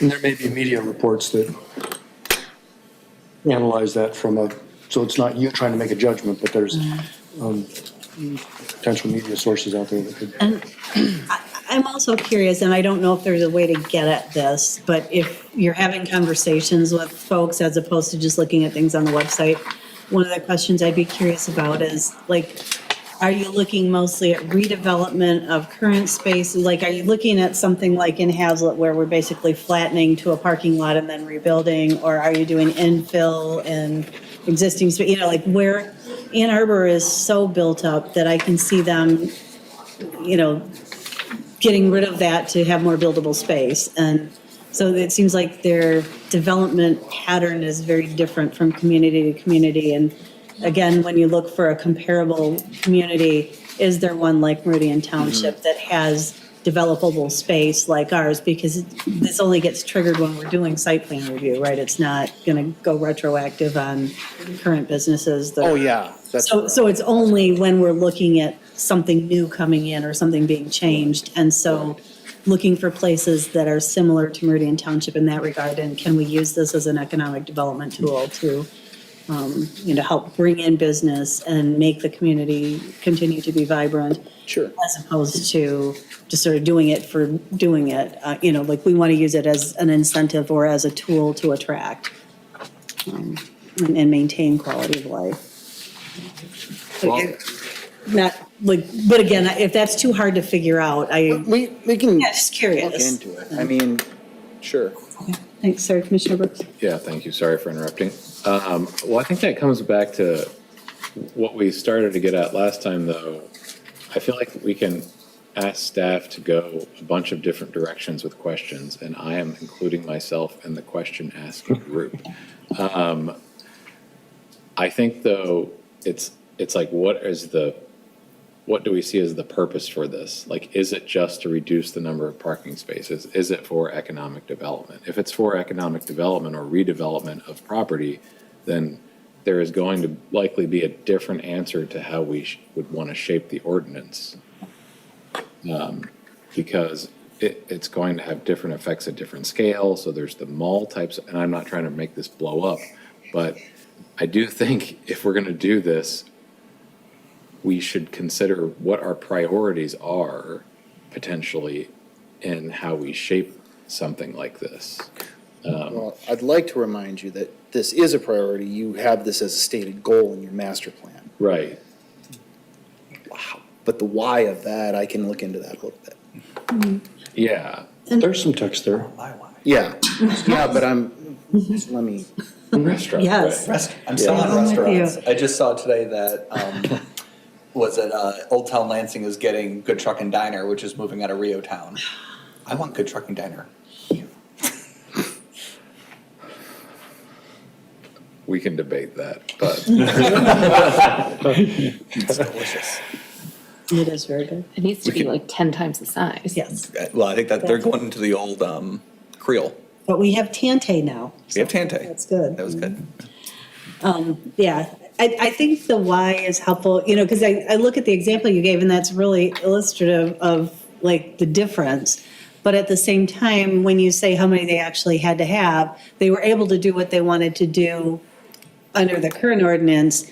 And so the benefit to changing it would be making it simpler for somebody to do what they wanted to do, or making it less onerous because it's a smaller deviation or waiver, or is it really to incentivize what we think is better, which is fewer parking and trying to push for more alternative methods of transportation, recognizing, and then we should be advocating for more public transportation and more bike riding and more walkable communities and all that as well. So I had a hard time thinking of a good large-scale example. And maybe Hazlet Village isn't the best example because it is an MUPUD. And we do allow those waivers and trades for amenities in those developments, which is what they did.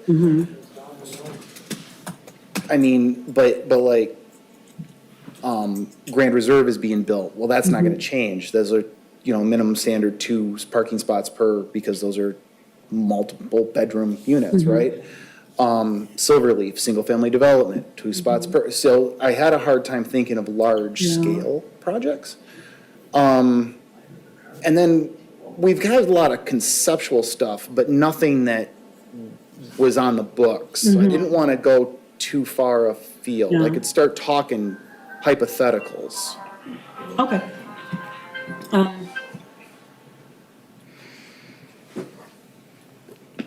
But I didn't want to go,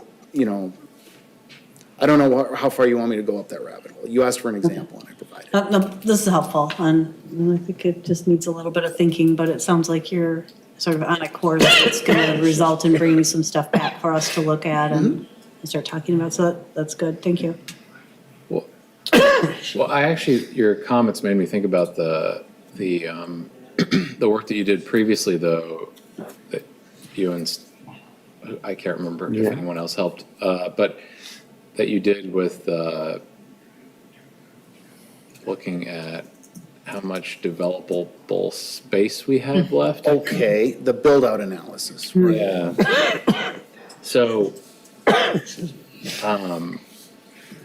Or the land use the current. land use analysis. Yes, right? that, And yes, so yes. I don't know, like, how necessarily to combine that with what we're thinking, but I still really think, and I don't know what the mechanism for doing this even within this body is, but for us to give a set of guiding ideas, like to say, we would like to focus on, to start off, like we would say, we want to focus on mid-scale to small-scale projects, and we want to reduce the number of parking spots required for those places because they tend to have an abundance of parking currently. Like, is it something like that that would? Well, that's why I think the single greatest change you could make is that 25% overflow in the multifamily district. Right. Because So, I don't get a bunch of people calling saying, hey, sure, I would like to build a single-family house there. I keep getting people who call me and say, hey, I want to put a quad on that 2-acre piece, and then I have to explain why that's not going to work. right. So that's a Eventually, problem. something's going to work. Right. You know, they're going to pick a piece that happens to be zoned right or something like that, you know? And then what's a quad, and then I go back to, well, a quad requires 10 spaces. That's just makes it that much harder when you get to site plan because the drain commissioner office is going to look at flow, right? Surface flow. 8 spaces is a lot easier to work with on that scale than 10 spaces. Okay, what about this? So you just said something, so you talked about a problem that you're experiencing relating to parking ordinances, Well, at least keep going. tangentially. So are there, is it possible that you could put together a list of just issues that you experience related to parking ordinances or even tangentially related that could tie back to how we're thinking about? How about a variation on that? Why don't I go Yes. back at the last 3 years of projects and just kind of make a list? Here's what we've required and here's what our proposed numbers are. Right, because. Does that help you? I think, well, this is only me talking, so, but I feel like that would give us some perspective on how Okay. the ordinance is currently functioning, Yeah, right? yeah, that makes sense. And were variances given? Yeah, and where variance is given. And if the variances were given, then like why? And, okay, so can we adjust that?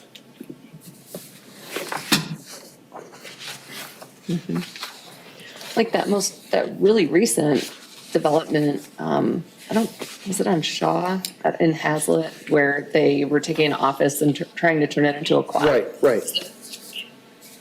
Was there a variance for that one given or no? No, that Whenever- wasn't, no, that was a special use permit. Right, And then they got the site plan and they ran immediately into issues with the road department in this case. right.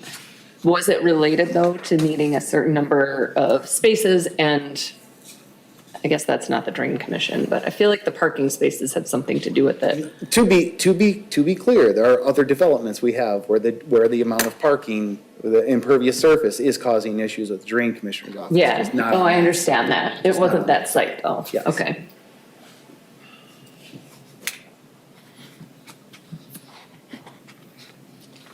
I think that would be super helpful. Okay. Thinking through this, Okay. in addition to the issues within the strategic master plan. Yep. I can go look at that myself as well. Yeah, we'll do that, and do some background on that.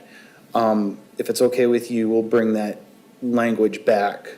It sounds like we're focusing on the off-street parking numbers right now, and we're not the whole ordinance, because there's a lot of stuff in that, but I think that's where most of the, forgive the phrase, rubber meets the road. Oh, no forgiveness needed. Okay, we'll put something together for you and we'll bring it back, and then if you want to talk specific numbers, and on January 13th, that would, maybe the 27th. But soon, okay? Yeah, Thanks. thank you. Okay, now this is where I would like to move the adoption of my tribute of appreciation for Commissioner Mark Bloomer for outstanding public Ms. service. Chair, Yes? while you do that, I'm going to run upstairs Okay. and prepare the final versions of Okay, those. I'm going to move it, and Commissioner Snyder is going to second it, so when you're filling in those blanks, that's what you can put there. Okay, I'll be right back. Unless she's changed her mind between. Okay. Whereas Mark Bloomer began his public service to the township starting in 2020 when he was appointed to the Planning Commission, and whereas during his 4-year tenure as Planning Commissioner, Mr. Bloomer has ably represented the interests of the Planning Commission and the citizens of Meridian Township, also serving as the Planning Commission's chair and serving on the Meridian Township Downtown Development Authority. And whereas Commissioner Bloomer worked tirelessly to advance and achieve the goals and objectives adopted by this commission and the Township Board, selflessly contributing valuable focus, perspective, insight, and energy to our most challenging efforts and subsequent accomplishments to the decision-making process. And whereas on December 9, 2024, Commissioner Bloomer ended his tenure as a planning commissioner on the Meridian Township Planning Commission, now therefore be it resolved by the Township Planning Commission of the Charter Township of Meridian, Ingham County, Michigan, wishes publicly to recognize, commend, and thank Mark Bloomer for invaluable contributions to and impacts on the work of this commission and the quality of life in this community. This commission is grateful for your outstanding public service and wishes you well in your future pursuits. Be it further resolved that the Township Planning Commission of the Charter Township of Meridian, Ingham County, Michigan hereby adopts this tribute of appreciation to Planning Commissioner Mark Bloomer as presented. Second? Yes, I'd like to second that. Okay, any discussion? I'd just like to say thank you for everything that you've done while I've been on the board with you. I appreciated your leadership and your participation. Thank you. Okay, well, I think this requires a roll call vote. Oh, yay. We have to vote on it first before we. Good job, thank you. Commissioner Rombach. Yes. All in favor, please clap. Commissioner Brooks. Yes. Commissioner Scales. Absolutely. Commissioner Snyder. Yes. Commissioner McConnell. You betcha. Commissioner Bloomer, you want to vote on yourself? No. You abstain? And the chair votes yes, so this motion is adopted, thank you. And then I have a second motion that I'd like to introduce. A tribute of appreciation for Commissioner Milton Scales for outstanding public service. And this is whereas Milton Scales served the interests of Meridian Township in past years serving on the Planning Commission and the Board of Trustees, and whereas Milton Scales began his current public service to the township starting in 2023 when he was reappointed to the Planning Commission, and whereas during his most recent 2-year tenure as Planning Commissioner, Mr. Scales has ably represented the interests of this Planning Commission and the citizens of Meridian Township, also serving as a Planning Commission Secretary and representing the Planning Commission on the Meridian Township Economic Development Corporation. And whereas Commissioner Scales worked tirelessly to advance and achieve the goals and objectives adopted by this commission and the Township Board, selflessly contributing valuable focus, perspective, insight, and energy to our most challenging efforts and subsequent accomplishments to the decision-making process. And whereas on December 9th, 2024, Commissioner Scales ended his tenure as Planning Commissioner, his most recent tenure, he's not ended, but I'm saying that, as Planning Commissioner on the Meridian Township Planning Commission. Now therefore be it resolved that the Township Planning Commission of the Charter Township of Meridian, Ingham County, Michigan wishes publicly to recognize, commend, and thank Milton Scales for invaluable contributions to and impacts on the work of this commission and the quality of life in this community. This commission is grateful for your outstanding public service and wishes you well in your future pursuits. Be it further resolved that the Township Planning Commission of the Charter Township of Meridian, Ingham County, Michigan hereby adopts this tribute of appreciation to Planning Commissioner Milton Scales as presented. Second. Any other comments? I'd also like to thank you. You have been an invaluable help to me in this last year as chair because you're whispering in my ear and telling me things that I need to know, and I really appreciate it. And knowing you as a friend for a lot longer than we served together, Planning Commissioner, I just want to thank you for coming back in our time of need and all that you've done since you've been here too. So, okay. Earlier, I made allusion to Commissioner Scales' previous experience and contributions to the Ingham County Road Commission. I wanted to make sure we acknowledge the long record of public service. The community appreciates it. Thank you. Absolutely. So, okay. Thank you. And now we'll officially vote. Commissioner Romback? Yes. Commissioner Brooks? Yes. Commissioner Scales, I'm skipping you. Commissioner Snyder? Yes. Commissioner Bloomer? Yes. Commissioner McConnell? Here, here. And the chair votes yes. So thank you very much to both of you. Your voice and perspective will be deeply missed, and it's going to be different. And I know we're going to see you and probably you too at some point on the other side of the table. And we promise to be as nice to you as we are to everybody else. Oh, that's scary. Just don't go over your time. So Thank you. we would be at township reports and announcements, but because Mr. Shorkey is not here at the moment. I would like to make Oh. one announcement. Oh, please, yes. About the board meeting. Okay. I'd like to congratulate Commissioner McConnell, who was selected by the board as the 2024 Volunteer of the Year. Congratulations. One of two. Congratulations, that's impressive. awesome. I'm not surprised. Yeah. Very good, congratulations. That's an Thank you awesome for sharing honor, that. I hadn't seen that. and you do an awesome job in all aspects. Thank you. That's so great. Who's the other person? You're putting me on the spot. She's Sorry. the chair of the Zoning Board of Appeals, which Okay. apparently is one of the most fractious possible fora. And Yeah. I don't know her personally, but clearly she's brought an air of civility to discussions about people's private property rights that can be very direct. So I admire that. It's inspiring. Thank you. Yeah. I could report on the Environmental Commission if Yeah, you let's want to. jump, well, let's actually, before we get to that, liaison reports, please, yes. Sure. At the last Environmental Commission, we got to hear from two of our community members who are seeking to join the commission, very strong applicants, really looking forward to growing the commission. And some really, really interesting work going on at Hazlet High School, where they're connecting with elementary schools to provide science lessons. And I can't wait to see the pictures. Finally, we were pleased to have Deputy Manager and Director of Public Works, Dan Obsummer, join us in order to, bring us clarity on several things. But one of the more important ones was, as we look back at the 2004 Green Space Plan, I've mentioned we're looking at updating it. Director Obsummer has the staff who can do the sort of GIS analyses, or some of the GIS analyses, to look back and see how we've done. So for example, when we look at the priority conservation corridors envisioned in the 2004 plan for protection, how have we done protecting them, for example, through land preservation acquisitions? And clearly there's been some home runs there, but maybe also some misses. So it's really fun to see that going forward, and hopefully the GIS expertise and planning expertise of the planning department can also be brought to bear on these analyses, so we can see how we're doing 20 years on. That's great, thank you. We jumped to liaison reports. You didn't take as long to read these as I thought you would. I talked way too fast. There were other liaisons, go ahead, Commissioner Scales.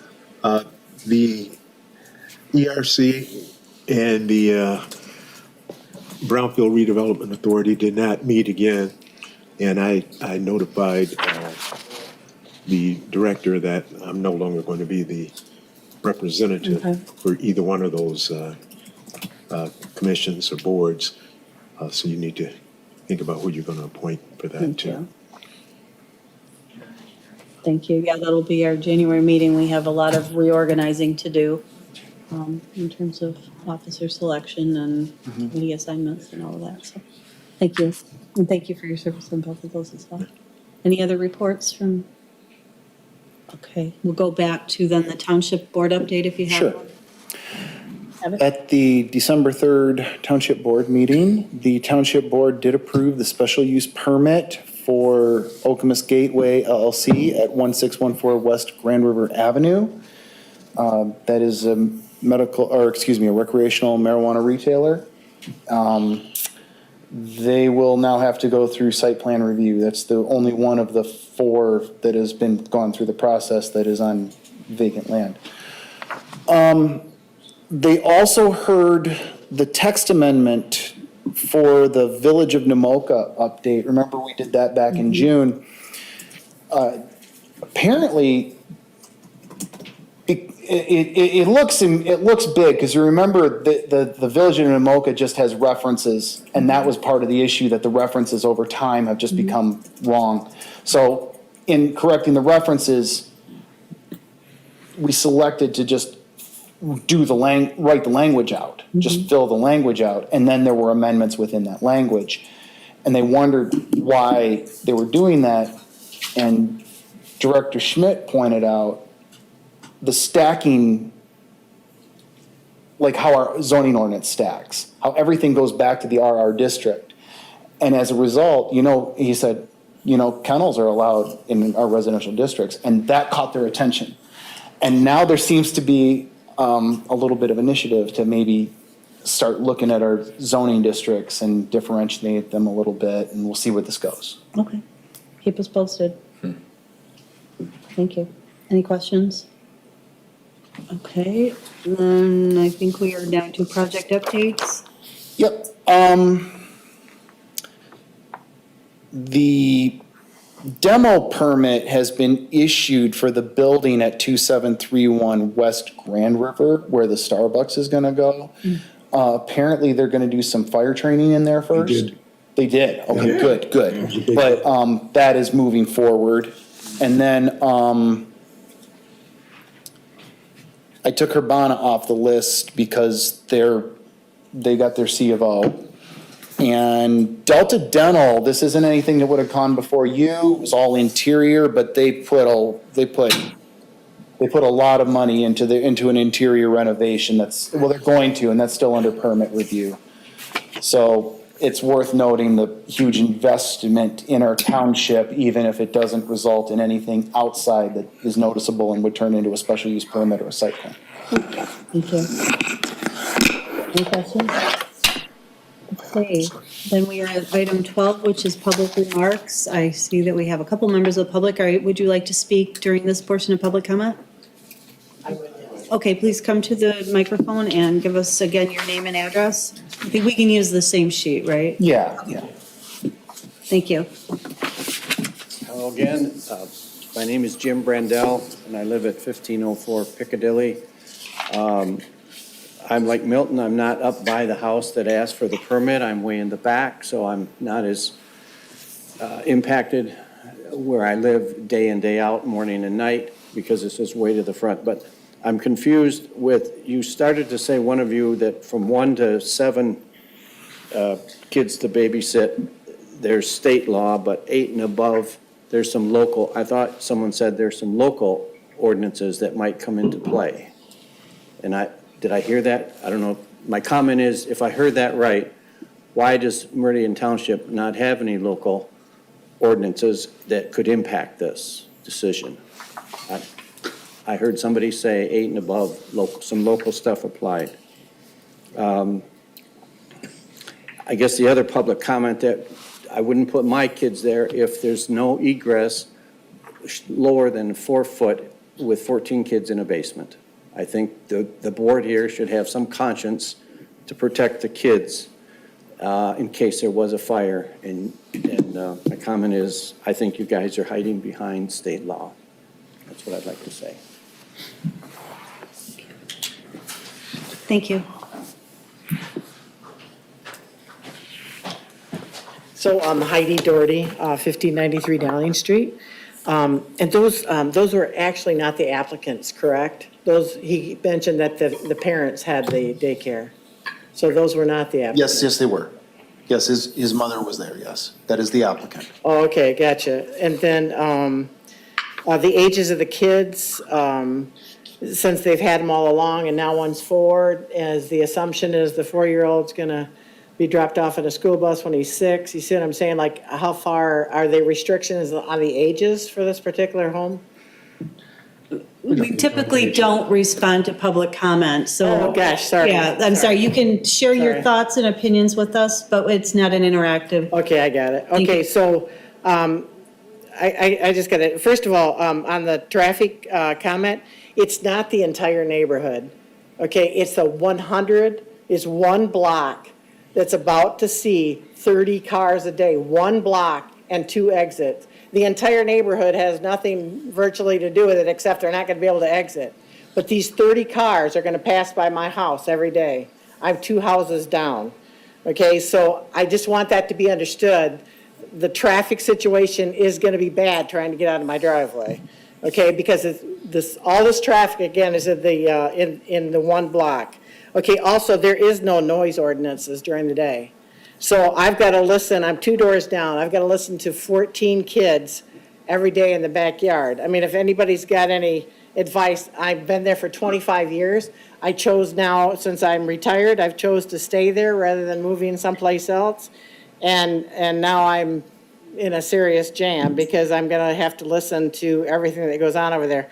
Also, let me see, so the age of the kids, so I'm being severely impacted. I mean, am I going to get a discount on my taxes? I'm just kidding. Okay, so back to the criteria. Okay, so for the first one, okay, it talked about if there's any other of these care facilities around.